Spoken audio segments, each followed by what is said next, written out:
หัวนอนอยู่ผมขาม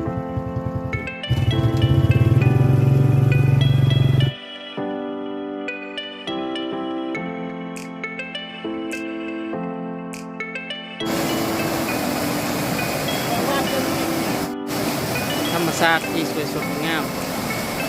ไหลลงไปแคมบานตะวีกเลย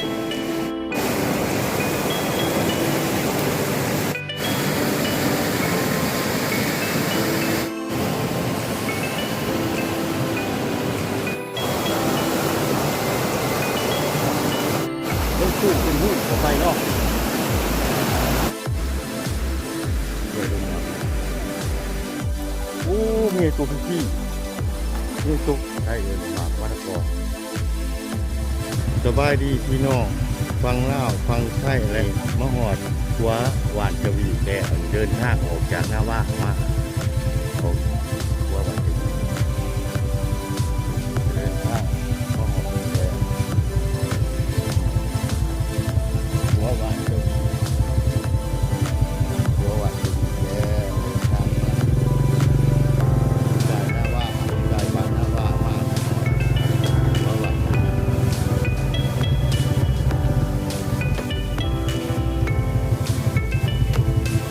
หมดหัวนะว่า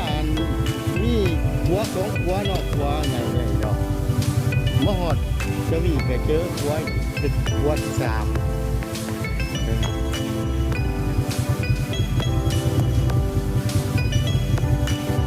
วัดจะมี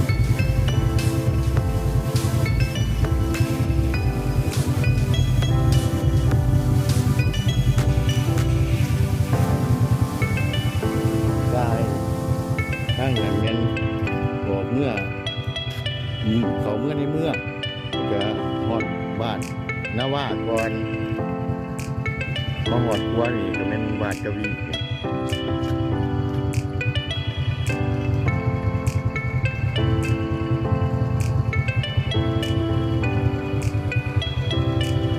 เดินทางไปต่อกับเป็นบาดกวีพี่น้องมาชมป้าเดินทางต่อโอ้ที่เก่าสามคนเดียว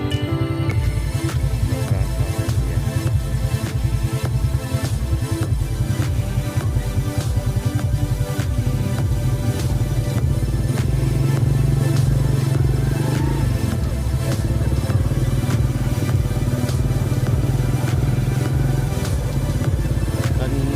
เมื่อช่วงโควิดนี่ขึ้นเที่ยวที่แท้ทางไป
บายดี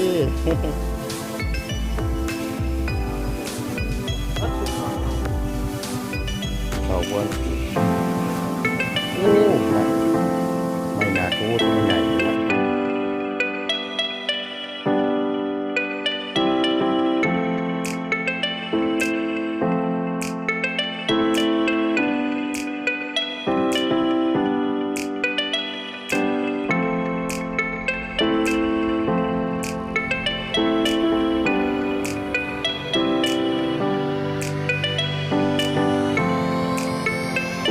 บ้านที่นี่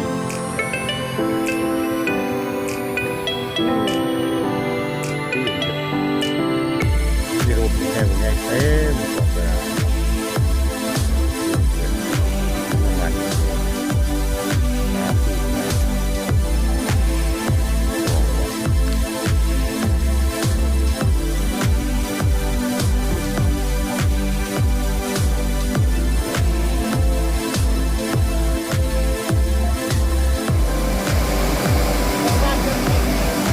ไปดีสิ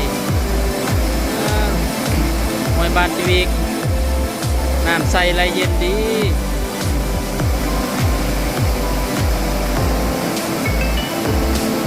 ธรรมชาติที่สวยสดงาม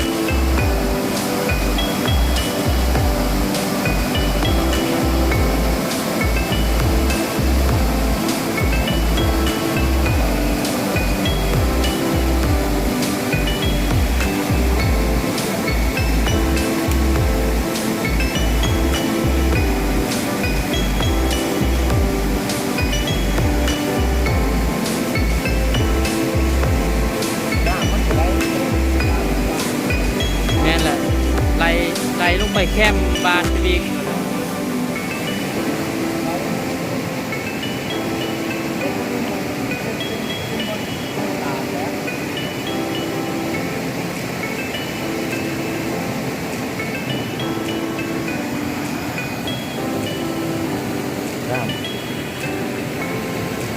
น้ำใสดีเย็นหวยเจ้าวี่หวยบ้านเจ้าวี่ไหนไป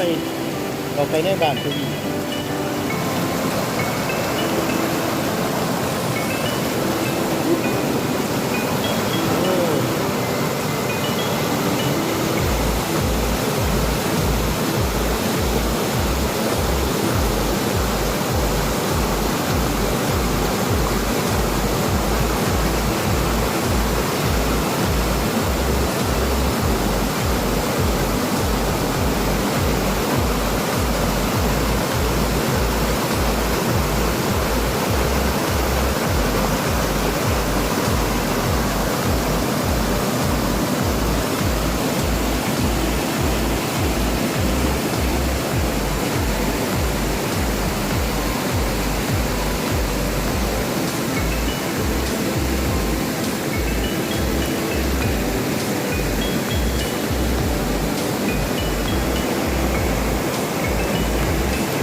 โอ้น้ำมันจ่อทางออกไปน้ำมันจ่อจนเป็นลูกมันเป็นหมักยิ้ม อ่อน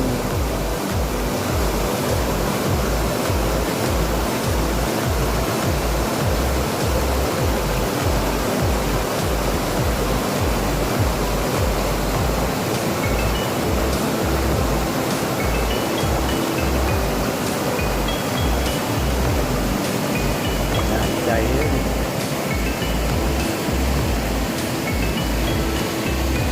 มันจะได้ลงไปหอดบ้านจะวิ่งเราบ้านจะวิ่งแค่นี้ป่วยบ้านจะวิ่ง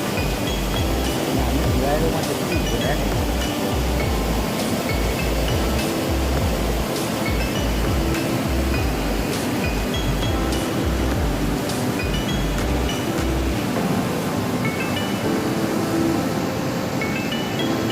มากินข้าวก้อนใหม่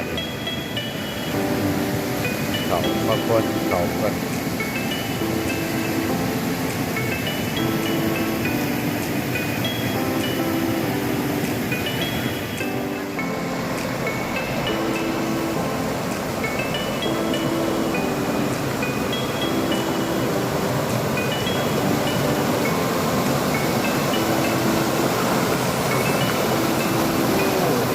ไหนมาเจอ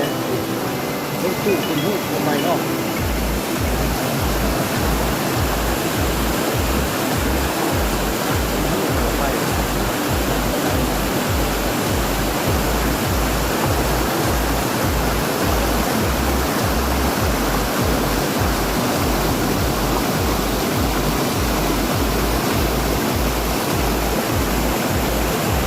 โอ้เย็นน้ำใช้เย็นดี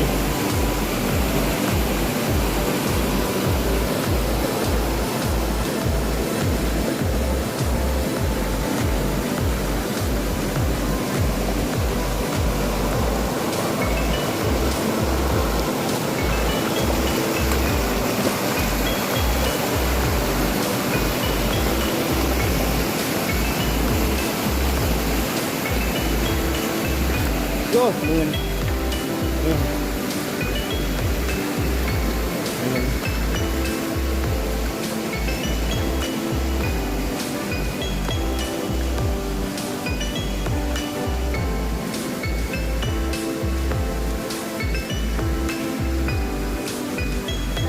โอ้มีกล้วยลุงอาบน้ำ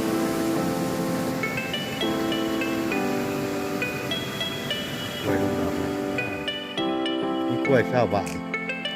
ลุงว่ามันหอนมันก็ลุงมาอาบน้ำหนาวอยู่ดิตามธรรมชาตินะกล้วยชาวบ้านโอ้มีตัวพี่มีตัวพี่ใหญ่นะโอ้มันอยากเข้ามันแดงกันจ้ะว้าตัวพี่ดำๆตัวพี่นี่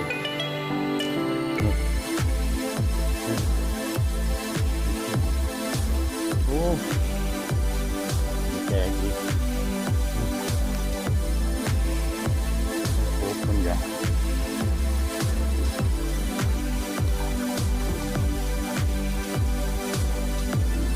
พักขาบนนี้เก็บพักขานี่วันนี้เขามาอยู่ในสวนกันเนาะพักขาว้าวนี่เขามาเก็บกันเนาะใส่แกงใหม่นะย่างไปให้เลยไปบนสวนเขาอยู่โอ้คนเดียวน้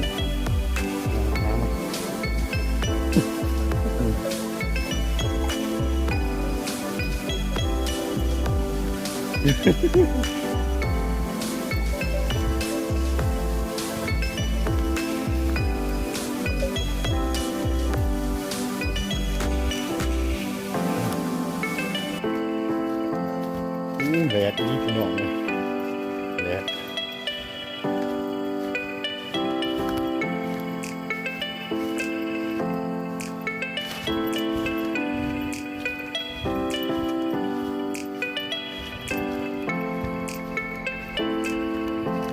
ก็มีชาวบ้านเนาะปุ๊บอยู่ที่นี้เนาะตามหัวตามสวนกันก็ยังโอ้เข้าไปคายเนาะเข้าไปสู้ไว้ยังเนาะ